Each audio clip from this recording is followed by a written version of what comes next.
Yep, I'm All ready. right, here we go. Three, two, one. Yo, what's going on, guys? Jan Moses here from Broth Cindy, bringing you another rendition of our podcast. Got my boy Harry with me. Harry, how's it going? Hey, what's up? It's great to be back on the podcast. We're probably going to talk about it later on, but I didn't really get to play much of season two, but I'm really excited to come back. Shortly recap season two, get into the exciting season three content now that I'll be able to play the game more. So yeah, it's great to be back. How are you doing? I'm doing pretty well. Full disclosure for you guys, we tried to record this podcast last week and the audio was kind of messed up for whatever reason. So we ended up re-recording it today, basically, and we decided pre-pod that we are going to focus more so on season three now that we're over a week into the new season. Doesn't make much sense to touch on season two, especially when, like Harry said, he didn't really engage with it that much because he was busy. So I'm just going to briefly touch on a couple of things very, very quickly. And then we're going to get into a couple of things that Harry and I liked about season two before we move on to this current season. NBA 75 Domination came out right off the bat in season two, and it was really rewarding. I know you didn't get to finish it, Harry, but reward-wise, it was pretty nice. 360 tokens. You got that Diamond Consumable Pack, the Hoff Badge Pack, and Amari. I think you told me last week you were debating on wrapping up the 75th anniversary of Dom. Do you still plan on doing so this season? Yeah, absolutely. I mean, the amount of tokens you can get is mind blowing, and it seems like that's really the best way to do it. Besides like doing sets, so I do plan on doing it. I'm actually like halfway into the second tier of domination, so when I'm probably gonna wrap that up as soon as I finish the some modes in season three, and yeah, then I'm not really that excited for the Amari to be honest, just because he doesn't really fit my play style, despite being a Knicks fan. Yeah. But yeah, I'll probably get that done, get some tokens, so I'll probably end up doing that soon. Nice. I completely agree. Moving on from that, triple threat, offline and online. Offline, nothing really to talk about of note. I mean, the reward players weren't anything special. The LaFrance was good for like a hot minute, and then Purvis Short is kind of irrelevant. Um, Same with online, though. The offline rewards were pretty lackluster. Heading into season two, Harry and I were talking a lot about how excited we were to see what triple threat online would look like given the change they made to the way the 100 works, where you would only eat points on a loss, not on a win, which was great. And they ended up nerfing ball drops, and it seemed the odds of pulling really good players, like Paul Silas, was basically non existent. Harry, what are your thoughts on the Triple Threat Online reward system? Yeah, they improved the 100 in terms of us eating points only on losses, but do you feel like it wasn't a great change when you factor all the changes that entered in season two for TTO? Yeah, I'm not a fan. I'm in a weird spot because I love 3v3 games. I mean, Jan can vouch for me. That's been since like 2K19. I've It's always true. had great things to say about it. So the fact that I get on now to play Triple Threat online just for the sake of enjoying the game and not, I don't even think about rewards because of just how horrible they are. I mean, to even mentally think that I can play so many games and then get like 500 MT or like five tokens. It's like there's such better uses of my time. And even when you can possibly get players from the top tier, I know they put Curry in it at one point, and like David Robinson. It's like the fact that it's extremely rare to even see the player on the board, let alone having the chance of dropping it and getting that player is so low to the point where it's like it doesn't make a difference. Like the odds of, like I said, like they can put Curry in it. The odds of you even seeing Curry is pretty small. So it's like there's no point. I think they really need. I don't know if they're going to do it. It's been the same thing for years. I think they need to revamp it. I had the idea recently, or I think I mentioned it in the last podcast, but I think it would be really cool if they formatted it like in Triple Threat Offline, whereby how many wins you get, it would base how many rewards. So it's not just like you play a sweaty game that's already sweaty because of the 100 idea, and then you don't get anything. But like I said, I still enjoy 3v3. I'll probably play it no matter what. Besides like having fun and being able to try out players, I just wish there was more of a reason to play it besides me just liking the 3v3 play style. Yeah, I mean, I think you hit the nail right on the head. The rewards are lacking. I mean, basically across the board in this game. I will say, like you, I actually do enjoy 3v3. I mean, I think more so now than I did in season 2, and that's mainly because the 3 players that I run in TTO have diamond contracts. So I'm really not losing Yep. anything besides time whenever I play TTO. So, I mean, and also, I mean, I'm 34-3 this season. I'm actually 34-1. I tried the Weekend Warrior agenda this weekend where you had to win a triple threat online game with 3 Bulls players, and I lost 2 games. And I wanted to literally kill myself. It was such a painful experience. But besides that, I've been dominating in TT Online this season. But the rewards have to be better. It would have been nice to have seen Paul Silas more than the one time that I saw him. I saw him at the end of the season. I did not get him. I don't even care about it anymore. It's totally fine. Um, Limited, unfortunately, I know, Harry, you didn't get to finish playing Limited. You were busy last season. I got the John Morant, and I haven't really used them that much because I've only been playing the new Clutch Time game mode, which we will touch on. Um, I enjoyed Limited last season. I think Harry and I both got incredibly lucky. The weeks that we did play, we only had to play more than 3 or 4 games, maybe once. I had one weekend where I had to play 8 games. The others were all 5 or less. Anything you want to mention about Limited, Harry? Yeah, like you said, there were very few games it took to get rings in the weeks I was able to play. I did not get the John Morant, but honestly, the one negative thing I'll really say, and this is really a small deal, I think, in the grand scheme of things, but for me, I felt that the restrictions were very. I want to say unoriginal or I don't want to say boring, but I think they could have been a lot better. Like Yeah, for they were me, pretty like one of weak. the most gravitating thing for me for limited is being able to use teams that I wouldn't normally be able to use because it's like you might not be able to use you're not going to want to use gold players or silver players or emeralds or whatever.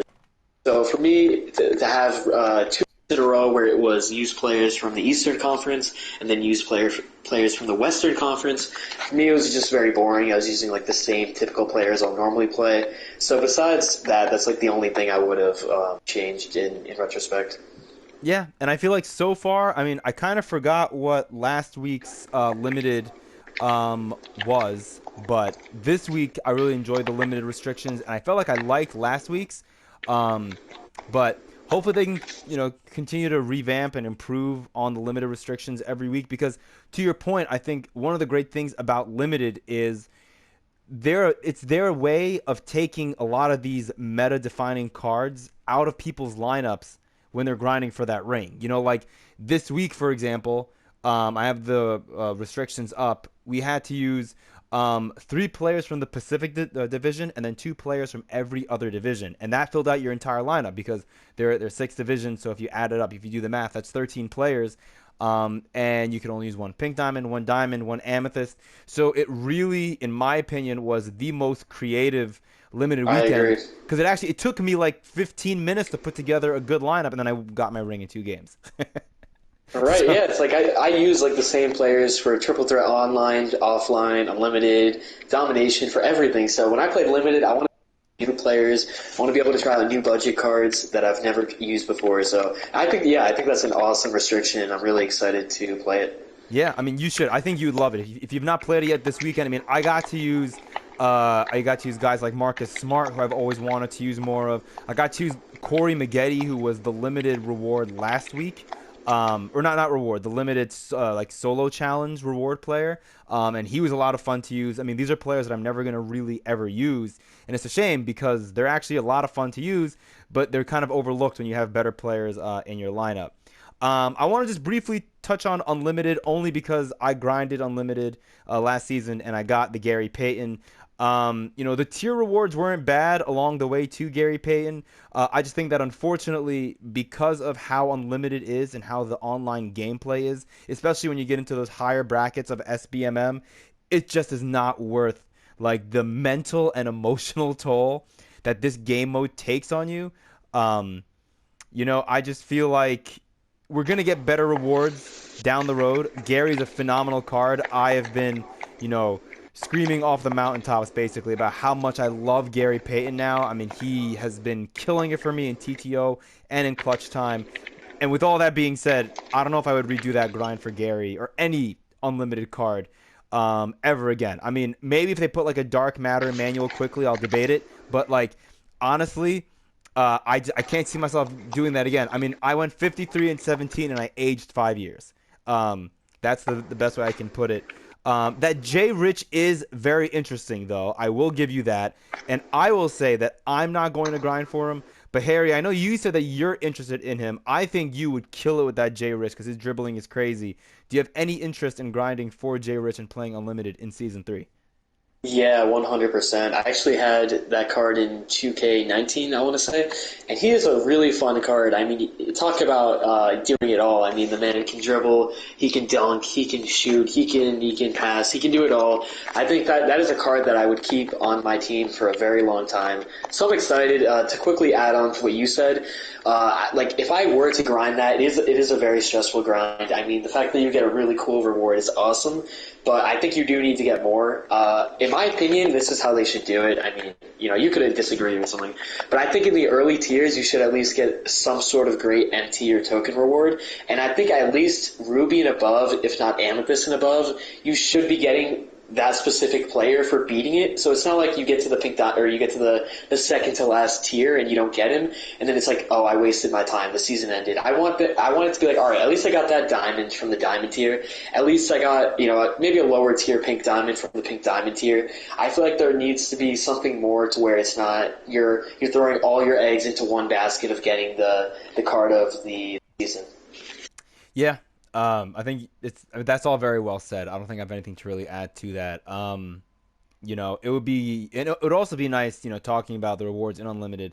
It would be nice if the showdown tier box was much more appealing. I mean, I think the majority of the community is not going to be trying to get 65 wins out of an 82 game Unlimited season, but the Unlimited Showtime tier box openings that I've seen on YouTube have been really underwhelming. I mean, getting one or two diamond contracts, one Hall of Fame badges, a couple of random diamond shoe boosts. Everyone's getting diamond Antoine Jameson. Like, none of these cards you're going to be able to sell and make a ton of MT unless you get incredibly lucky with the diamond shoe boosts, and then maybe you can Yeah, and say, it's like, oh, listen, I mean, sorry to cut you off, no, you're but fine, it's you're like, fine.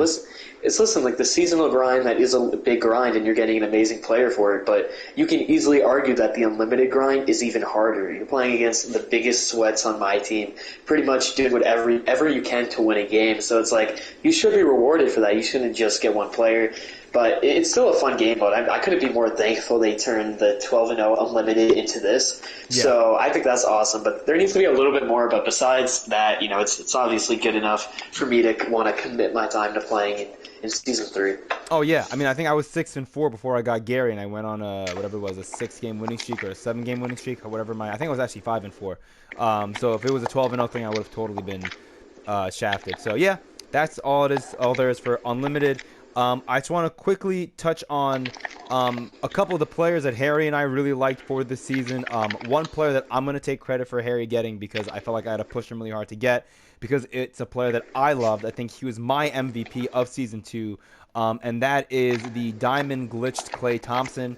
I just think when he first came out, I was shocked at how good he was, and I remember Harry and I, when we were talking when the card first came out, we're kind of worried, like, oh, here come the wave of game-breaking players, because not that this Klay was necessarily game-breaking, but he was quite, I don't want to say unrealistic, but he was very, very OP, I think, especially on the offensive side of the ball, because his glitch was with respect to his playmaking and his ball handling, and that led to him getting Hall of Fame dimer and quick first step on top of Hall of Fame clamps and catch and shoot, which made this card, I think, absolutely incredible. His speed was, I think, 90, at baseline with a really good three-point rating. I mean, this card is absolutely incredible. I mean, and his value is still there. I mean, he's been out now for over a month, I think, and you can still make the argument that he's, in the same tier as the Pink Diamond Tracy McGrady and as the Pink Diamond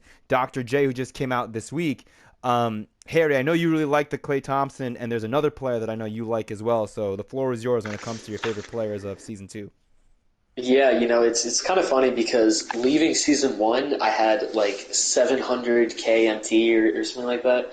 And that I was so happy with how much MT I had. I was like fearful to buy players because one, it's always scary to buy players who might drop down in price, and I took so much pride in having MT without spending money. I wanted to keep it for as long as I could. And then this Yeah. Klay Thompson came out, who I know I may seem hypocritical because I'm not a fan at all of giving unrealistic abilities, but they gave Klay Hall of Fame quick first step. And I mean, nothing against Clay. I think he's the best shooting guard in the league if he was still playing right now. But the man is far from being a good dribbler. But they gave him quick first step. It's like the best dribbling badge in the game. So I felt like I had to get him just because I've always been big into dribbling. So Jan actually convinced me to get him, and I've had nothing but amazing experiences with this card. And I was so all it took was for me to buy that one player for Pandora's box, you could say, to be opened up. I ended up getting Pink Diamond, Steph Curry right afterwards, like almost a couple days afterwards, I think. So Curry and Clay are like two of my favorite players in the NBA of all time, So to have them, and they're always so much fun in 2K based on my play style with like dribbling and shooting. And now that Clay can even dribble, it blows my mind because literally he has catch and shoot, probably the best shooting badge in the game. Dimer, one of the best playmaking. Clamps, one of the best defensive. And quick first step, the ultimate dribbling badge. The man can do it all. He's honestly, I can even go as far as saying that he's the most fun card I've ever used in a 2K game, and I've been playing my team since like 2K16. Wow. I mean, I think I'd have to think long and hard about that one, but I will say, at least for this season, I don't think there's a card that I've enjoyed using more than this Klay Thompson. I mean, Gary Payton comes kind of close because I'm a big fan of defense, and just watching Gary do his thing for me gets me really excited.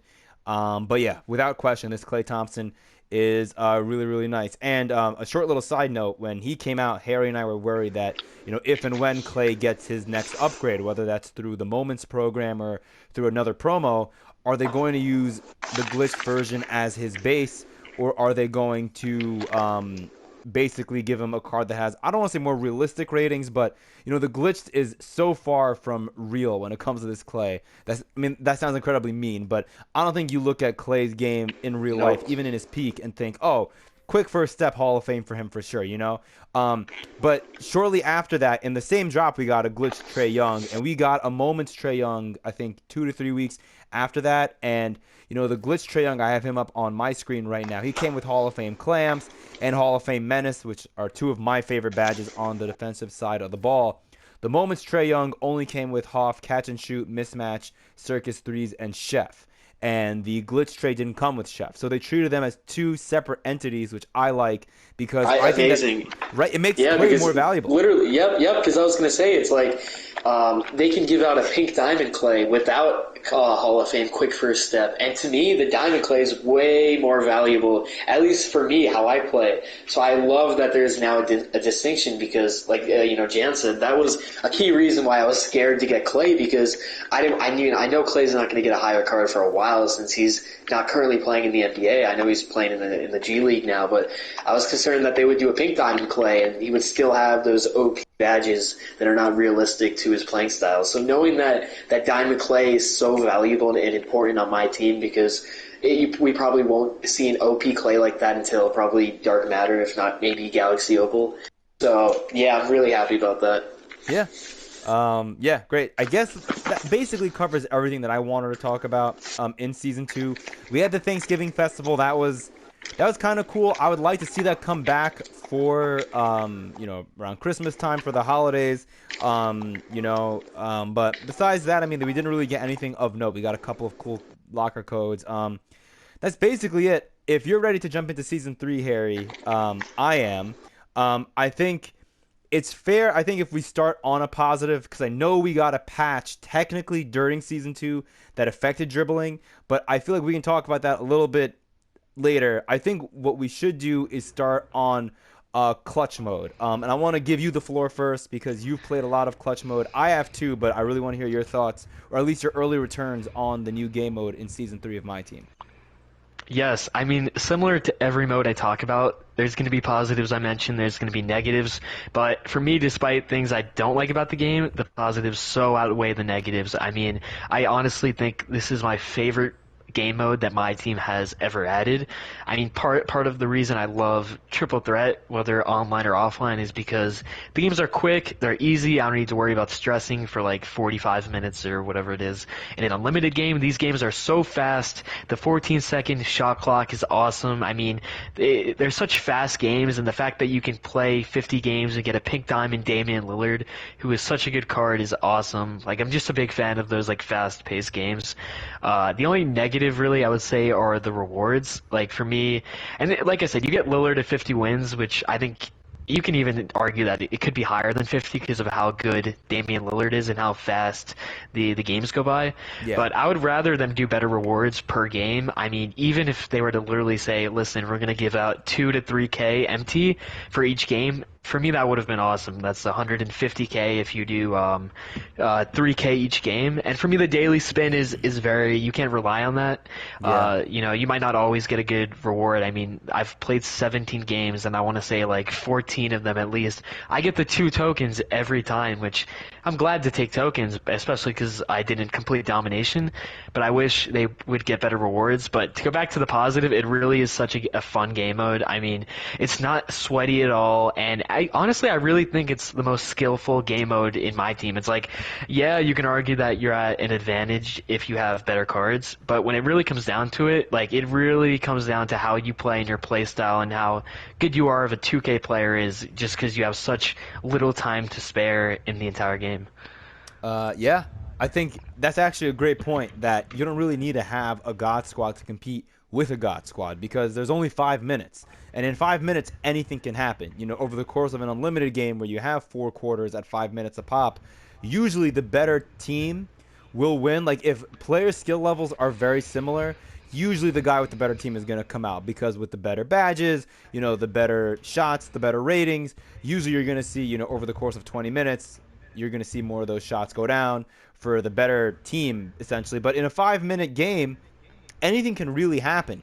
You know, I mean, I am 32-6 right now, and I mean, I would say 2 of my losses were to people that had worse players ratings wise, that they just knew their players releases better and they outplayed me, and I have no shame in losing to those people. You know, you're gonna still face those people that are gonna sweat like crazy, and you know, my counter argument to that is, you're only investing your energy for a 5-minute game. You know, there is no worry about resetting back to tier 1 if you're in tier 2 or tier 3, for example, because you don't reset in tiers going backwards until the next season starts. So once you're locked in, like I'm locked into tier 3, I'm not going to leave tier 3 again unless I go up to tier 4 until season 4 starts, which is great. The one thing that is very interesting to me, and I made this prediction with Harry as my witness last week, is I thought this game mode was going to vastly affect the prices of diamond contracts, because the rewards, if you look at it side by side to TTO, I actually think TTO rewards you better if you win in TTO a lot over the course of a 10-game run in TTO compared to a 10-game run in clutch time, because you only get 1 wheel spin. You don't get like 2 or 3 wheel spins, versus in TTO you get multiple ball drops the higher up. Yeah, I mean, but go. Still, I mean, even the daily spins are, in my opinion, not the daily spins, the spins you get per win on clutch time are so much better than, you know, playing a game of triple threat and winning like 300 MT or, you know, whatever it is. And also, it's like, at least for me, knowing that there's a guaranteed spot, if I play 50 games regardless of what I get during my wins, I'm going to get that Damian Lillard. It's not like, oh, we'll see Curry on triple threat online and there's probably like a 2% chance of even seeing him on the board. So I like the comfortability of knowing what I'm getting into.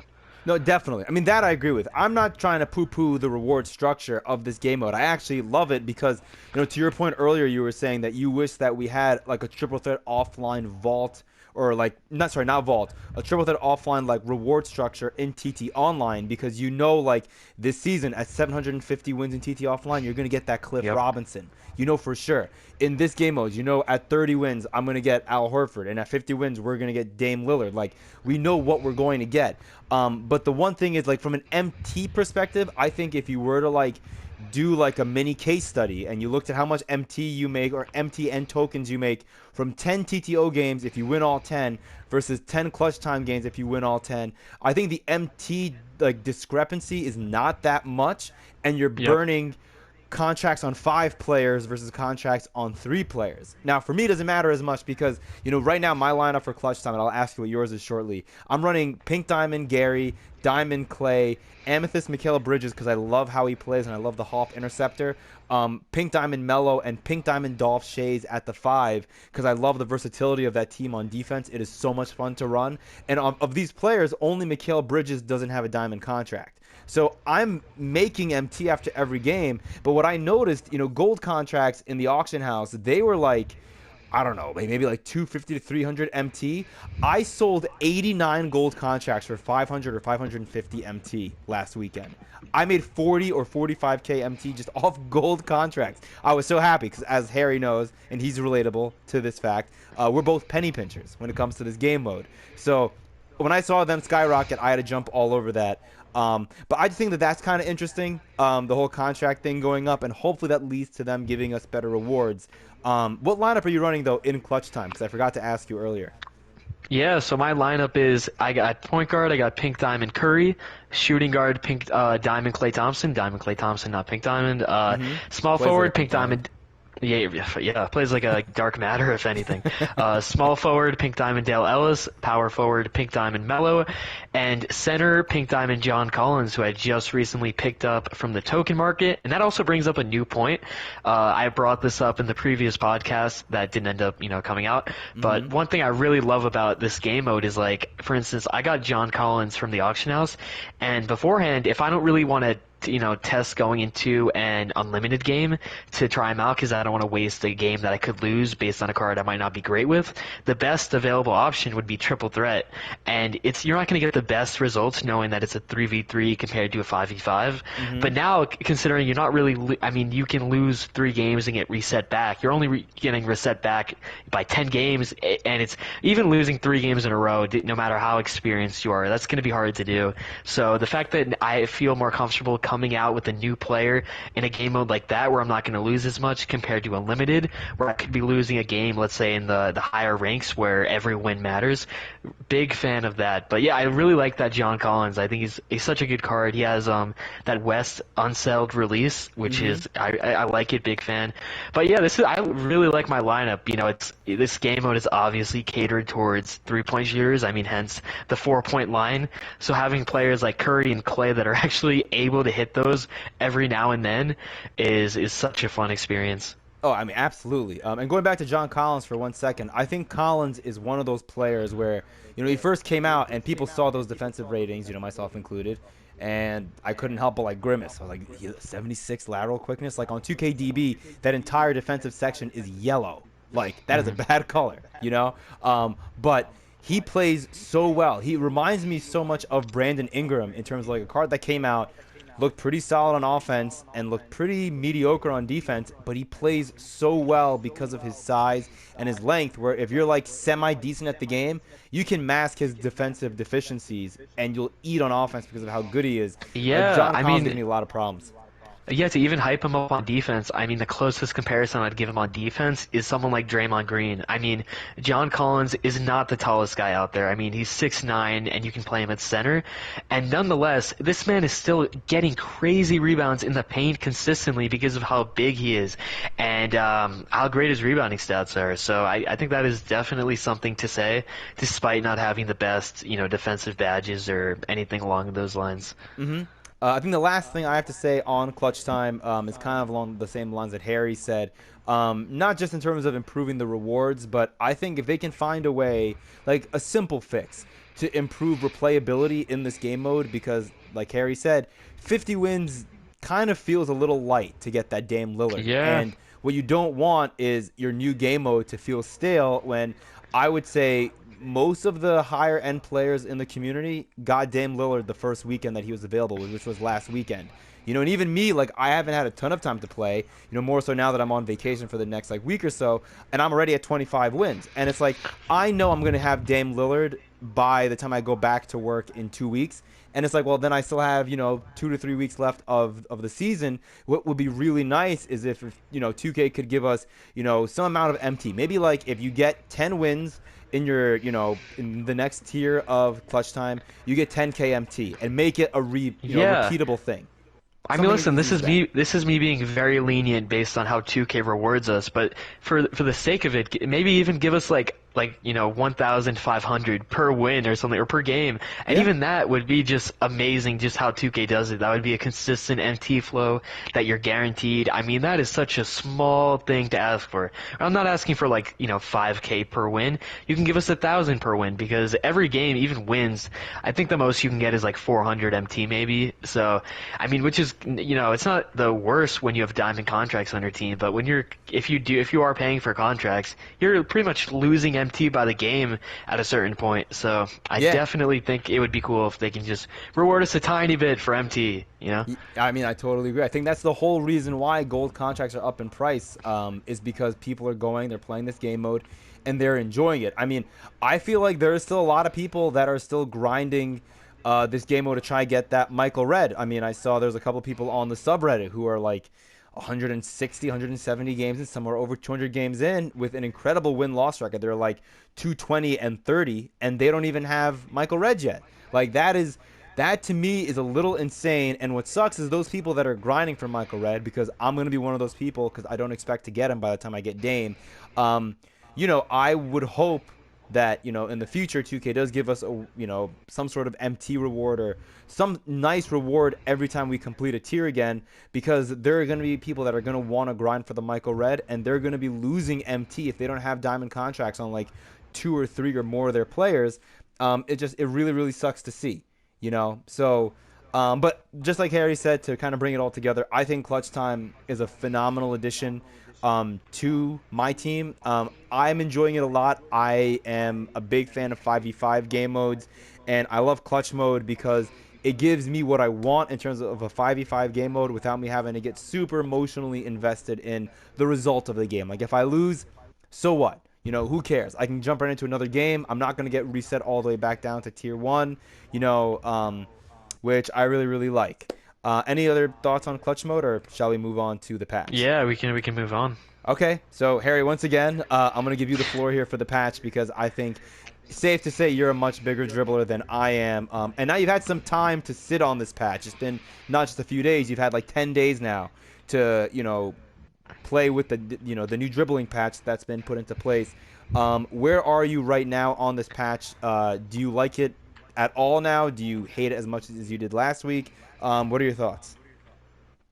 Yeah, I mean, I said this in the beginning of the last time we spoke about this topic, you know, in the first time we did this podcast, but you know, this might sound like a rant based on how many negative things I have to say about it, but I'm gonna wrap it up in a positive manner, so just bear with me on this. But you know, it's sad how every year, year in and year out, 2K always finds a way to just anger the people who genuinely enjoy dribbling on this game. I mean, it's ever since 2K20, I would say, there's been a real just a pattern of them every year making the game feel less and less how you know it does in the beginning of the year because of dribbling. And I honestly, there's to an extent, I think in like 2K19 it did get a little overboard with things that couldn't be done in real life, but this game is not OP in dribbling. I can tell you that based on even seeing the dribblers who are better than me play. This is nowhere near how it is, and it's at the point where I think it even in the beginning of the game you can do more in real life with dribbling than in a video game, which you know says a lot. Yeah. And it's sad because just like the game is a lot slower now. The quick Hall of Fame, quick first step doesn't mean as much as it used to, just because they slowed it down. I don't even think there's really a point to it anymore. But like I said, to wrap it up in a positive way, even though they're always going to do this, I'm always going to find a way to dribble in this game. 2K20 was arguably the worst dribbling game. It was the most stale they've ever done. There's very little you can do. But I still found ways to have fun. I still found ways to do things. I guess to add, there's a common cliche around that people know. It goes by the waves are not going to stop, but you can learn how to surf.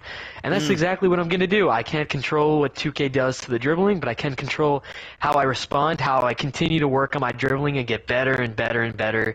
Because, it's like, if anything, this will really just make me a better dribbler as I'm able to take the little scraps that 2K has left in the dribbling community, and I'm gonna turn that into greatness.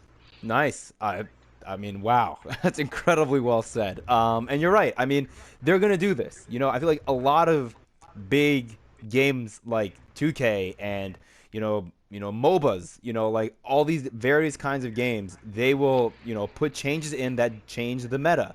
Like when I played Harry in a friendly, what was it, 2-3 years ago, I was shocked, A, at how good your dribbling was, but also, B, how difficult it was to stop you on offense because of how good your dribbling was. Like, dribbling became super effective, whereas, like, in 2K17, I felt like I never struggled against dribblers because dribblers weren't really a thing in my team. But now it feels like a lot of people, for the most part, can dribble, and some people like Harry can dribble really, really well. And it is unfortunate to see a patch like this come out, but to Harry's point, you're going to adapt if you're someone that's committed to playing this game. And if you enjoy this game, you're going to want to adapt because you want to keep playing it and, winning and having fun. And I'm not worried about, Harry or really any of these other dribblers in that regard. So, I mean, I really have no thoughts on the patch too much other than I'm glad that left writing has been kind of nerfed. Not that I particularly struggled against it, but I feel like it's one less thing that I have to be concerned about someone doing to me in online gameplay. So I'm happy about that. Other things with Season 3, Domination, we don't know when that's going to come out, but I'm curious what they're going to give us reward-wise because I thought we were going to either get the team Christmas ornament basketballs or the City Edition unis.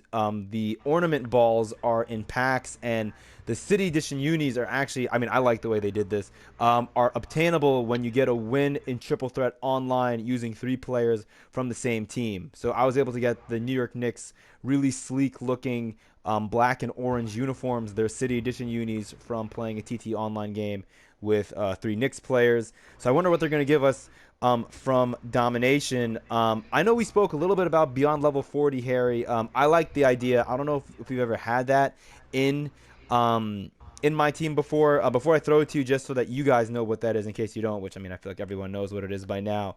The way it works, to my understanding, is you basically, upon reaching whatever this next tier is after level 40, you get your choice of the limited reward, Dan Majerle, the TT offline, Cliff Robinson, whoever the TT online guy is, and I think the Ascension board, Cliff Hagan, and then the draft mode, Andre Drummond. So I think you were pretty positive on it last time, right, Harry?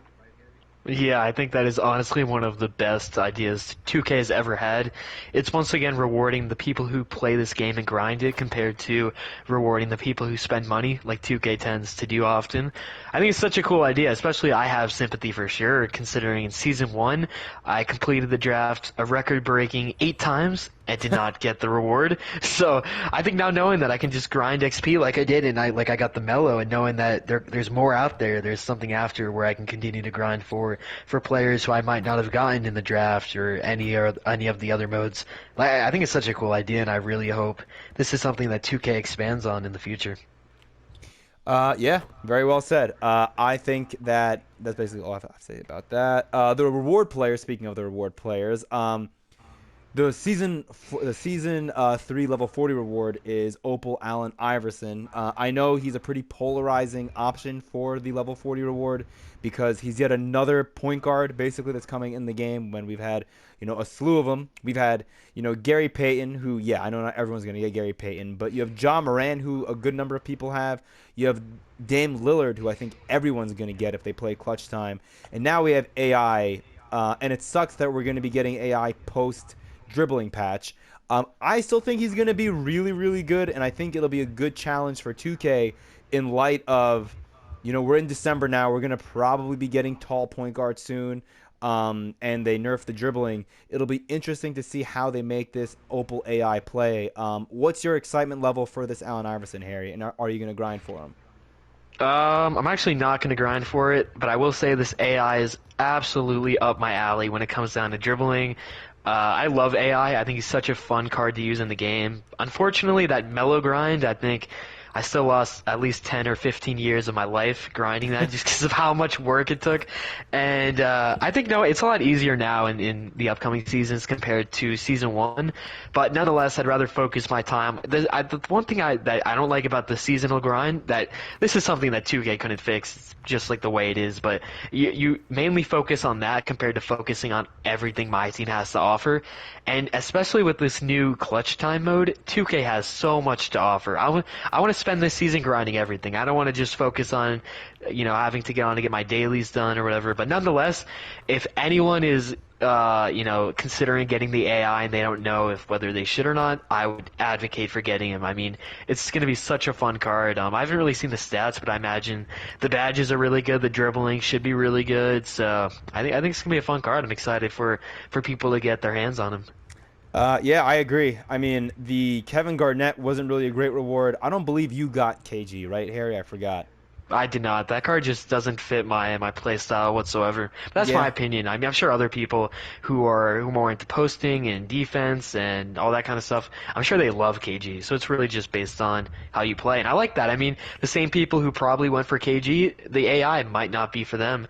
And I think that's the way of the game. It's like whatever players that you don't get the same players because other people do. You get them because it fits how you play. Yeah, I mean, all I'll say about KG is there's a reason why I'm running Dolph Schayes at center in clutch time and not Kevin Garnett. He's a great defensive player. I love his energy on defense, but his shot is so suspect to me. It's not consistent at all, Yep. which is really unfortunate because his ratings are really good. I mean, having an 87 speed center who's like 6'11" is great. The AI, just, because you weren't sure about his ratings, just to quickly touch on them, he is incredible ratings-wise. I mean, 98 speed with 98 excel, 95 shot 3, 98 lateral quickness, which is amazing, 97 steal, which is great, 98 speed with ball, which is great, and then the badges, he comes with the following Hoff badges: Fast Twitch, Giant Slayer, Slithery Finisher, Unstrippable, Mismatch Expert, Sniper, Ankle Breaker, Downhill, Handles for Days, Quick First Step, Triple Threat Juke, Ball Stripper, Pickpocket, and he comes with Hoff Clamps, which is incredible. I didn't even know that he's Hoff Clamps. He's a very, very good card. You know what I mean? Yeah, is it unfortunate that he's 6 foot? Absolutely. But it's still AI. He's going to be a fun card. He's going to be the first Opal for a lot of people. And I think he's going to be just a lot to use. Now to your other point. I mean, listen, to add one more thing before please. You go is this is sorry, my mic is falling apart right now. But this is not 2K19 or 20 or even 21 where smaller point guards are at a disadvantage because of the bigger point guards. I mean, especially with this Curry. I mean, I think this is the best Curry's been in years because of how fast point guards are now compared to centers. So I definitely think we're in a time where people are going to realize that cards like AI are going to be good again. That is a card that people can use all year, especially with the Hall of Fame defensive badges. I mean, that's just icing on the cake, Yeah, I completely agree. The only other thing I was going to say, because you made this point about how, this KG does cater towards a particular niche of the player base. And I will say, up to this point, I think they've done a really good job of mixing and matching different players and not putting out anyone that's really, game breaking. Like this weekend, for example, we got, this Dr. J who has these incredible Hall of Fame finishing badges. And if you like to slash, go get Dr. J. And he has limitless spot up on Hoff. So you can do great with him. The only knock on him, I think, is he has no defensive badges. So, maybe for my play style, I would prefer Jimmy Butler, who comes with, I think, 9 Hoffs, 8 of which are on the defensive side of the ball, which is amazing.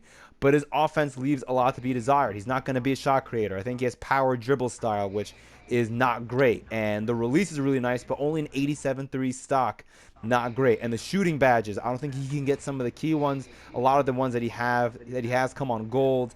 So there really is no, clear-cut amazing option, which is why, again, I'm so happy I have Clay. I'm happy that you have Clay.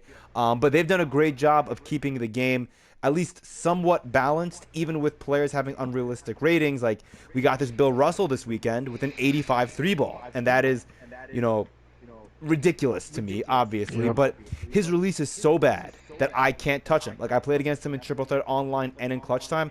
I'll just leave him open, and I'll have enough time to get back and contest him and have it be a contested shot. Because his shot, I feel like, is slower than Kevin Garnett's. So I feel like the game's in a really healthy, balanced spot right now. And I think you feel the same way. Are there any reward cards besides the Opal AI that you're interested in? I know you talked about Dame a little bit. Like, are you interested at all in the Thunder Dan, the Dan Majerle for limited? I actually missed out on week 1. I was out of town, so I can't get him anyways. But Oh, you regardless, can. that was Level 40, beyond level 40. that is true. I don't know if I'm gonna sit down and not get up from my chair in the next season, but I don't think I'm willing to do that. But no, all jokes aside, that card really wasn't something I'm really interested in.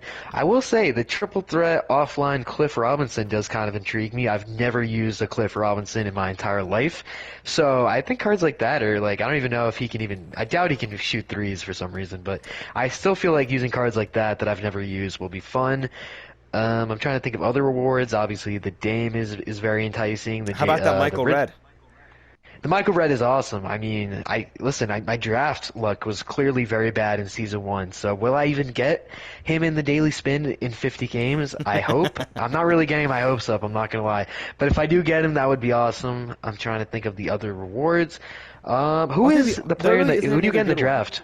The draft is Andre Drummond, and he's god awful. Oh, well, that's a no for me. I didn't. Yeah, that's like the opposite of how I play. But I'm sure people who get him, like I said, who probably find the same positives in Kevin Garnett, will really appreciate a card like Drummond. I mean, if Drummond even had a mid-range, I think the card would be enticing. But he has no shooting, which honestly I respect. I mean, we're living in an NBA age right now where if you're not even shooting threes as a center, you're considered not at the top. So I really respect that someone like Andre Drummond has kind of kept to his own play style. He hasn't altered it over the past couple seasons.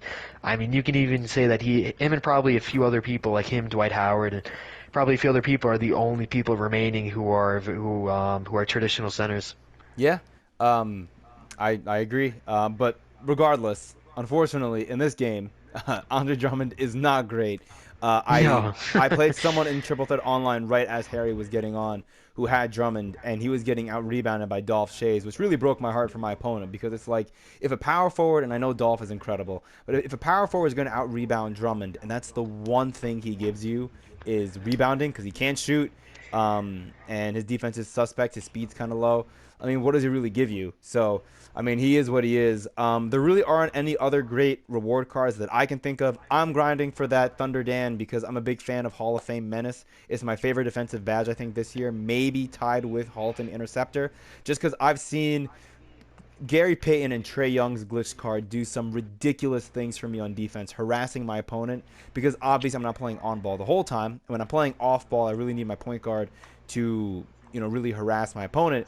And Gary does that with his Hoff badge, and I think that's the reason why. And I'm hopeful that Thunder Dan will do the same for me.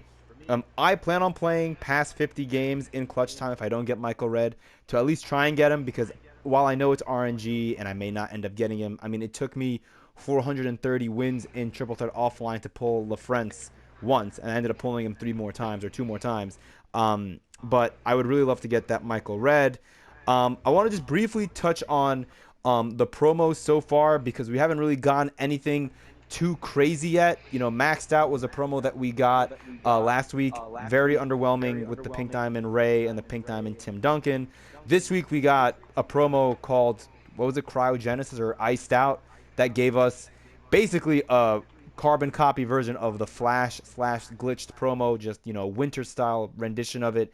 And the Jimmy and the Dr. J, as we spoke about, they look really good, but I mean, they're not really game-changing. I think we're due for something crazy, crazy good. I kind of want to lead this into my next question for you, Harry, which is kind of twofold. A, who do you think will be the first Galaxy Opal that we get in packs? And B, when the Galaxy Opal token market opens, who do you think will be maybe one of the players that's in there, or the top player that's in there? Yeah, for the first Galaxy Opal in packs, I feel like it's got to be Magic. It's got to be something big like that where people are really going to want to, rip packs immediately, and that's the card to do it. I mean, I could be wrong. It seems like every year towards December time around Christmas, that's when we start getting Magic. So I would not be surprised if we get him soon. Which I guess makes sense because kids are going to be getting VC for Christmas and they're going to want to spend it on packs. So there's always a method in the madness for 2K. But for the token market, this is weird. I've had a strange. I think I've mentioned this in like the first podcast. I've had a very strange. I'm trying to think of the right word. Just a very strange, I guess, belief that we're going to get a Rudy Gay in the token reward. I don't know if this vision I'm having is correct at all, but I think Rudy Gay is like the best card to do it. He's a card that everyone likes. I think it's a card that'll be worth the 750 tokens. I mean, it honestly, it's kind of a weird area because 2K has to think of a player that will not be a super grabby in packs. They're not going to put a Magic in the reward. They want in the token reward. They want people to spend money. But I think Rudy Gay is like that perfect mix where, not a lot of people are going to be insane about getting him in packs. But if you put him in the token market and he's like the first one in there, I think a lot of people, especially who have grinded this game, are going to be really excited because I think Rudy Gay has always been a card that has been catered towards the people who play this game. I mean, Rudy Gay has been a fan favorite for years and years and years. I mean, he has that Julius Erving release. He can dunk. He can do it all. He's a fun card. So I don't know. I mean, maybe we'll be able to look back on this podcast and we'll see what happens. It'll be funny if it does end up going to Rudy Gay. Yeah. I could definitely see Rudy Gay and Magic. I mean, Magic is my prediction as well. I think Rudy Gay makes a lot of sense. He's kind of like Chris Mullin, who we have in the Pink Diamond market, as a player that has a relatively big name in the My Team circle, and is not a player that really they put into.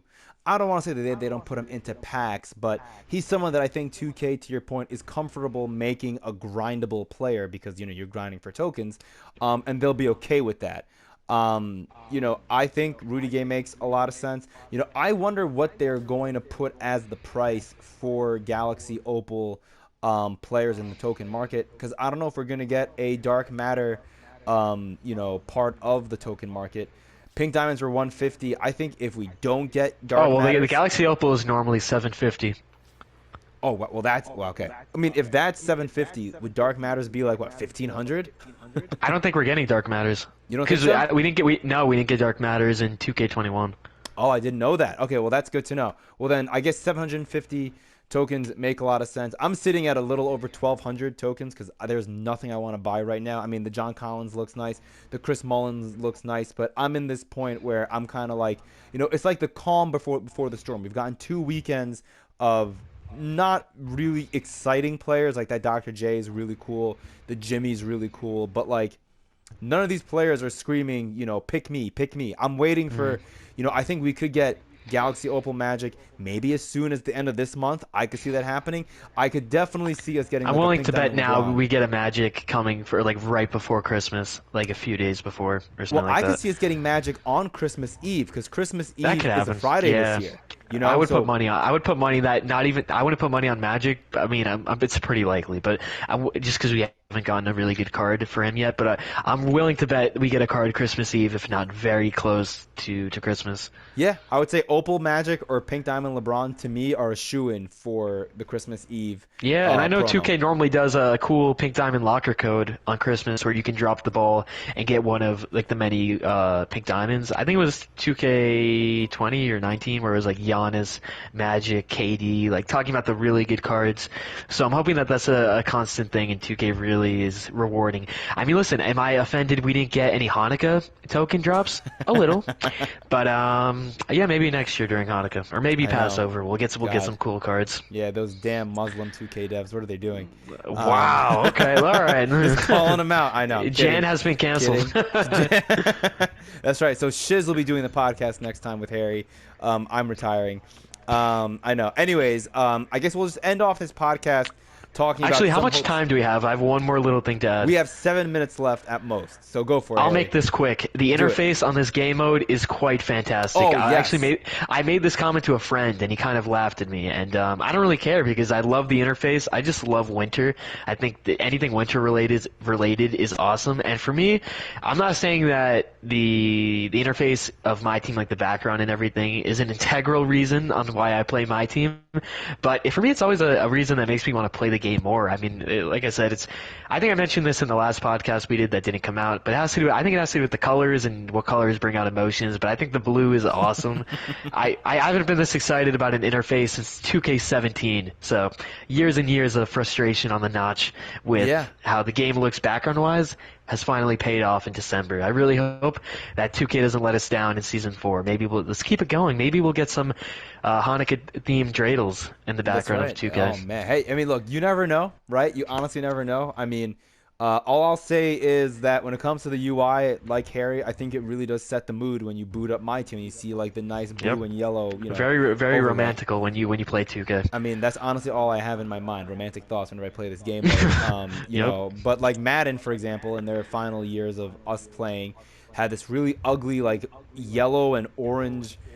Basically Kansas City Chiefs colors for the cover boy Patrick Mahomes at the time. They had those colors in for the UI for MUT. And it just, for some reason, after like taking a bad L in Weekend League or Seasons mode, is coming back and sitting on the menu made me like irrationally frustrated. And I really do think part of that is attributed to the colors. No, like it's a real thing, guys. I mean, listen, I hope 2K really adds on to this and they keep this going. But I just love winter anything. I mean, so and the Damian Lillard, just seeing him on the cover repping the new game mode is awesome. Everything about it is so great. So this will be the first thing I say that's fully positive, not even a single negative. So 2K, if you're listening out there, if Ronnie 2K is listening to this podcast, pass it on that the winter outlook is amazing. Yeah, they're doing a great job with it. And I think, basically in closing, I mean, I think Harry and I are relatively positive on this season so far. I mean, obviously they could have done more. They could have given us an offline game mode to grind for the offline grinders, you know, right off rip. I don't know why we have to wait until mid-season for domination. But Clutch Time is a fantastic addition, like we both said. And hopefully they can continue to build upon what they've done so far with the player balancing, continuing to balance it as much as they can until the inevitable, you know, Galaxy Opal Bowl drops or the Ben Simmons that can shoot and is a point guard. But until then, I think we're both really, really happy. Any closing remarks, Harry? Yeah, I'll quickly sum it up, but I think adding this clutch time mode this is the most balanced 2K has ever been in game modes. I really feel like whether I'm in the mood for a draft, in the mood for a 3-on-3, I got triple threat, online and offline. If I'm in the mood for a long game, actually play a full game, I can play unlimited domination. If I want to get a fast game done, I can play clutch time, triple threat. There is so much to do depending on what you're in the mood for, and we didn't even get into sniping, which is obviously not even a game mode. So I feel like there's so much to grind for, and I'm really looking forward to playing in Season 3.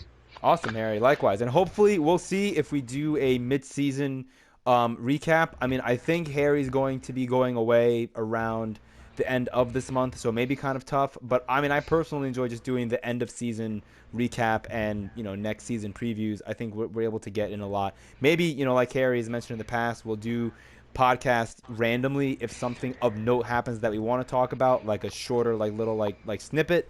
But, I mean, otherwise, hopefully you guys... I also want to get some more gameplays in. I mean, I'm sure all of your fans would love to see a quick game between Jan and I, maybe some wagers, maybe some cool challenges we can bring in. So, yeah, I think there's going to be a lot of content coming.